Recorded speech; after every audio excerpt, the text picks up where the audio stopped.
अजून दुसरी पोरगी कुठे आहे?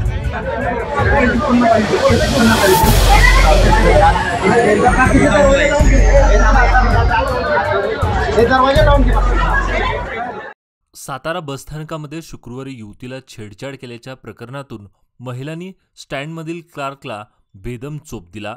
ही घटना गुरुवारी घडली असून वॉच ठेवत शुक्रवारी चोप देण्यात आला। दरम्यान या घटनेने परिसरात तणाव निर्माण झाला असून रात्री उशिरापर्यंत गुन्हा दाखल करण्याची प्रक्रिया सुरू होती। याबाबत प्राथमिक माहिती अशी की गुरुवारी युवतीची छेड काढल्यानंतर ती घाबरली।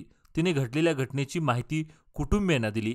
त्यानुसार छेडछाड काढणारी व्यक्ती नेमकी कोण हे पाहण्यासाठी शुक्रवारी संबंधित व्यक्तीवर वॉच ठेवण्यात आला। सायंकाळी संबंधित संशयित व्यक्ती दिसताच त्याच्यावर तुटून पडले। अचानक घडलेल्या घटनेनंतर परिसरात खळबळ उडाली। चोप देणाऱ्यामध्ये महिलांचं प्रमाण लक्षणीय होतं। नेमकं काय झालं याचा कोणालाच अंदाज येत नव्हता। चोप दिलेल्या व्यक्ती एसटी विभागात क्लार्क असल्याचं समोर आलं। पोलिसांनी घटनास्थळी धाव घेऊन सर्वांना शांततेचं आवाहन केलं। जखमी व्यक्तीला ताब्यात घेऊन उपचारासाठी रुग्णालयात पाठवण्यात आले। दरम्यान छेडछाड करणाऱ्या दोषीवर कठोर कारवाई करावी अशी मागणी जमावाकडून होत होती। त्यामुळे परिसरात तणावाचं वातावरण निर्माण झालं होतं। जखमीला पोलीस चौकीतून घेऊन गेल्यानंतर तिथेही संतप्त जमावाने त्याला चोप दिला। अखेर पोलिसांनी हस्तक्षेप करत जमावाला शांततेचं आवाहन केलं।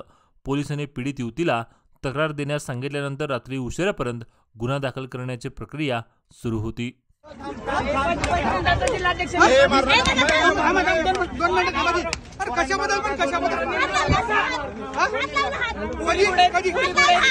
अजून दुसरी पोरगी कुठे आहे?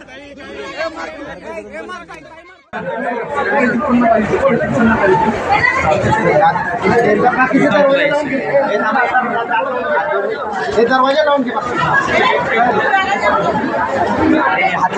सर बस चढता